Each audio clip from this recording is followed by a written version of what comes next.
go. 50 G's, baby. I will address the biggest problem with this truck. I had to have the dealership look at this truck 4 times for the same problem. It rides extremely smooth with the air ride. I mean, I drove, so I had to take this truck to the shop to get the steering fixed, and I also had to have it in the body shop for almost a month after I was rear-ended. And man, after you drive something else for a while and you get back into this, you forget just how comfortable it is. So 10 out of 10 in terms of comfort. Infotainment. So the screen, the whole, media center, whatever you want to call it, is awesome. It's got the 12-inch screen. One thing about it, I mean, you really can't go wrong with it. It does everything you want it to do. My only nitpick about the infotainment is that the music interface isn't as good as it was before. So specifically with the favorites, before you could go into your favorites, toggle your favorites. If there were multiple playing, you could go and choose which one. You could delete them, and you had a little bit longer to select it when you were prompted. Now I feel like the notification that you get is super short. If you're not like on the spot to press it, you miss it, and then you can't navigate to it. There's no way. And also, there's not enough memory. So I filled up my favorites in like 2 days, and I can't delete them now. So I don't, or at least I don't know how. So I don't like that. Other than that, everything is great. One of the nice things about it is you can rewind now, where on the 4th gen I couldn't rewind. And also, if you're in the middle of a song and you get a phone call, you take the call. When you hang up, it jumps right back to the same place in the song. Also, as you're toggling, if between my stations, so if I go from the highway to Y2 Country, if a song had just started and in the first few seconds, it will start that song at the beginning. Which is cool. So I don't think that's exclusive to Ram or this truck. I think that's just maybe whatever the satellite radio provider. So, but that's neat. While we're on the topic of music, and I want to talk about the sound system. So this was a little disappointing because when I first watched some reviews on these trucks before I bought them, no one had really, the people that were reviewing these trucks weren't like users. They were like just dealers or salesmen or people who were just like going out and test driving trucks for reviews. They weren't people who were like going to buy it. So I was really excited about the 19 speaker Harman Kardon system. The grills, they look amazing. And I figured it's 19 speakers. This is going to be the best system I've ever heard on a stock vehicle. But honestly, the former 9 speaker plus subwoofer Alpine system in my last Laramie was better. Not a lot better, but it had a much fuller profile from highs to mids to lows on the sound spectrum. And I'm not like an audiophile or speaker snob, but I mean, anybody could tell if one sounds better than the other. And I had 235,000 miles on the last truck, so I had plenty of time to listen, and I was just familiar with it. And this one doesn't sound as good. The highs are good. It's got good components in it, but the lows aren't as good, and it's rattly. Even when the bass isn't up, when the volume's high, it's rattly. So that's a little disappointing. So it's good. It's probably better than 90% of factory sound systems, but I think they just set the bar too high on the first set, or on the last system. Safety. So the safety in this is pretty awesome. It's got some new things that the last truck didn't have. So we'll talk the lane sense, where it will auto steer between the lines if it detects you getting too close. That's really neat. It works great. You can literally, on a private test track, could take your hands off the wheel completely, and it will keep you in the lines going down the road. But after about 10 seconds, it detects that your hands are not on the wheel and makes you put your hands back on the wheel because it deactivates the auto steering. So that's neat. The adaptive cruise control, I don't know if some of the 4th gens may have had that, but mine specifically didn't. That's awesome, an awesome addition if you don't have that. The auto stopping, auto braking, scares the hell out of me when it happens, but it's a nice safety feature. I truly feel like one time it did keep me out of an accident. It was really foggy and it was dark in the trailer, in front of me didn't have lights. The trailer lights were busted, so I literally didn't see it, and the truck slammed the brakes before I hit him on the highway. So that was a pretty good job there, Ram. So what else? Blind spot monitoring, obviously, stop assist or adaptive cruise control, lane assist, and auto stopping. So that's good. The drivetrain, it's got great power. It's pretty much the same. It's got the 5.7 liter Hemi. It doesn't have the e-torque, e-package, whatever. This has enough bells and whistles on it. I did not need anything else to worry about going wrong. So I just went with the regular 5.7 liter Hemi. It really feels the same power-wise as the. Why do I keep saying super? As the last. Super. Fourth gen Hemi. Super. So that's no different. The transmission is updated and it is super smooth. So with the new transmission and the air ride going down the road, I mean, you just feel like you're in a spaceship. It is very comfortable, very smooth, and you wouldn't know it was shifting if you weren't looking at the tack. One of the things I hated about this truck when I got it were the tires that were on it. So, man, the tires on this thing were garbage. At like 30,000 miles, those things were to the wear marks, and it was just miserable. So it came with some Goodyear 285. Okay, so the stock tires that it came with were 285, 45, 22 Goodyears, and they're terrible. I hydroplaned everywhere. If it rained, I was scared I was going to go off the road, and that was it. You know, I replaced them with 40,000 miles, I think. I just couldn't take it anymore. I was hoping they'd make it to this review so I could show you how bald they were, but I couldn't do it. And I put on the new Nitto Ridge Grappler 305, 45, 22s. So 305s.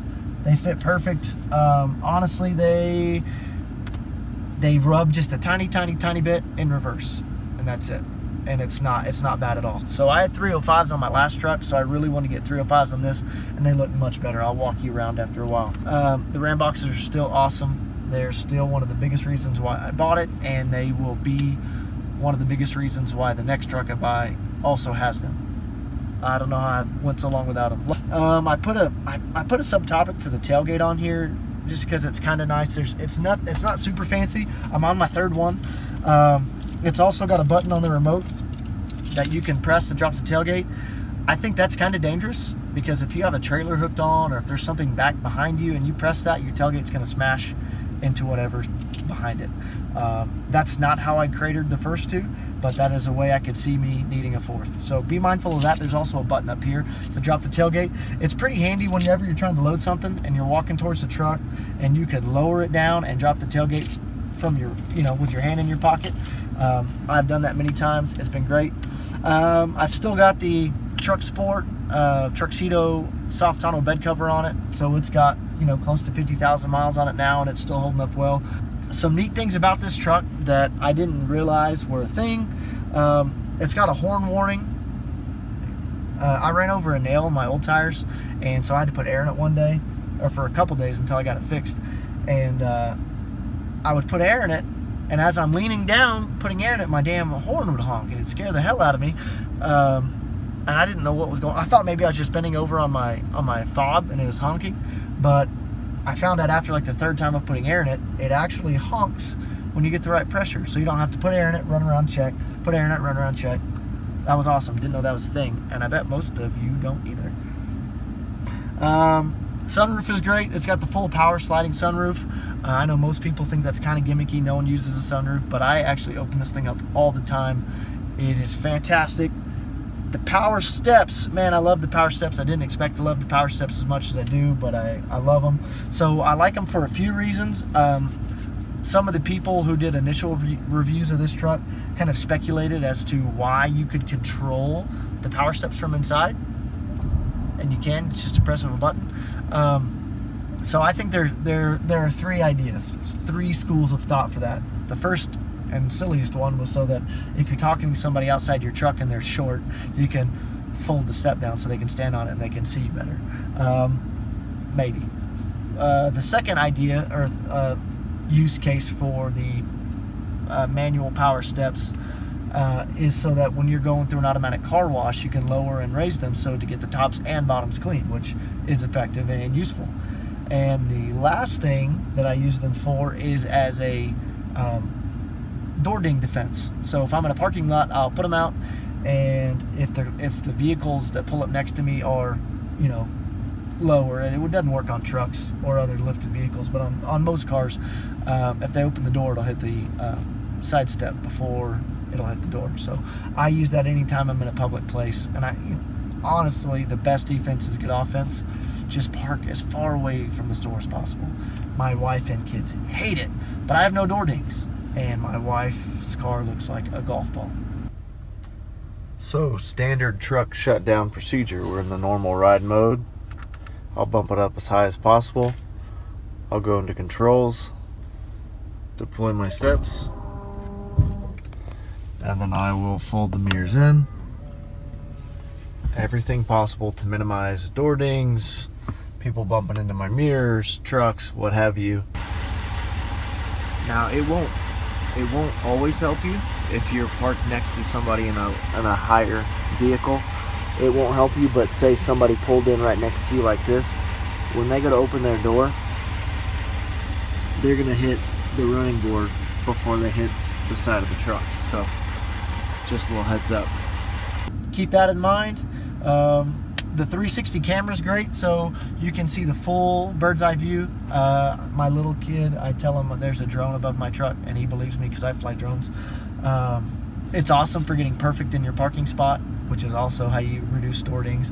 Perfectly centered, suspension all the way up, power mirrors fold in, rear steps or the side steps go out. That's my process every time, and it is awesome for keeping your truck looking good. It's dirty, but it ain't good. Or it's dirty, but it's good. No scratches, no dings. And then finally, I wish I could give you a review on the ram gate, the little tailgate or little bed divider that goes in the truck. I really thought that came with this truck. The dealer insisted that it did not, and I didn't realize that until after I'd signed the paperwork, and I was pissed when they said that the truck with the ram boxes and the accessory hooks and the slots in the bed didn't come with the little bed divider, and I really wanted that. So if you think that it comes with it, it might not. Maybe I just got hosed by my dealer. It's pretty upsetting. So if you know if this truck should have came with that, let me know, and I'm going to call them back and ask for my bed divider. And that pretty much wraps it up. I went through this fast, and I probably missed some stuff, but there's just so much to talk about. If you have any questions about something that I glazed over, like I already see I missed the towing, 10,000 pound tow rating. I probably didn't hit everything, so sorry. If there's something that you're curious about or want to see, I will address it if you leave me a comment. And the final section of this is I'm going to kind of go through the wear and tear. Everybody knows that all vehicles, especially first year runs in a new generation platform, there's always like a new, like commonly worn out part of the truck, right? That's just standard. Like those, what was it, the mid 2000s Tahoes and Yukons, the AC climate control buttons, you won't find one that those aren't worn off. And so I don't know how much of this you can see, but something that I kind of forgot about are the adjusting headlights. So as you turn, your headlights lead you in the road to kind of illuminate where you're going. So that's something, I mean, it's not a big deal. Cars have had that for a long time, but I didn't realize this truck had it, and it wasn't one of the things that was mentioned in the reviews that came out when it was brand new. So wanted to show that just in case you are also interested to know that was a thing. So there you go. And I'm sure that all other vehicles have other ones, but I just want to show you how it is wearing after 50,000 miles of hard use. Not only does it have 50,000 miles, but let me show you how many hours this bad boy has.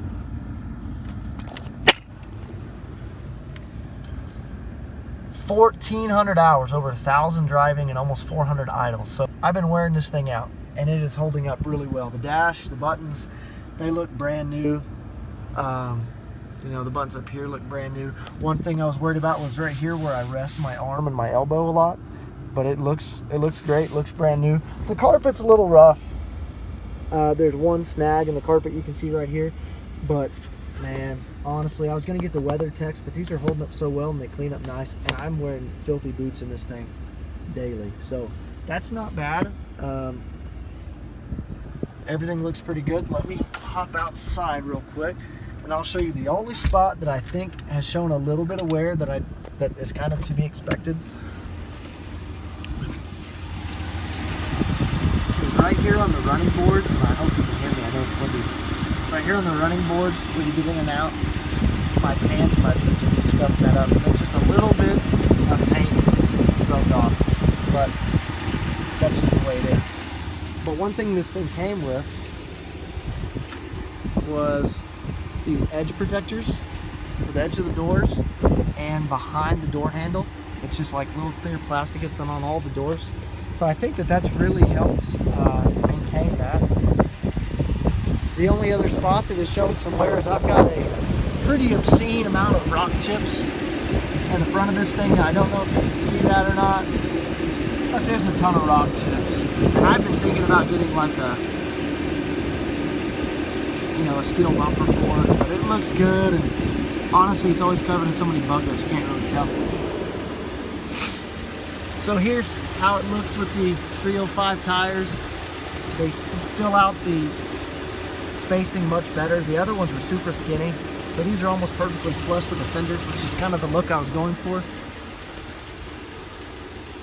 And I'll show you from the rear.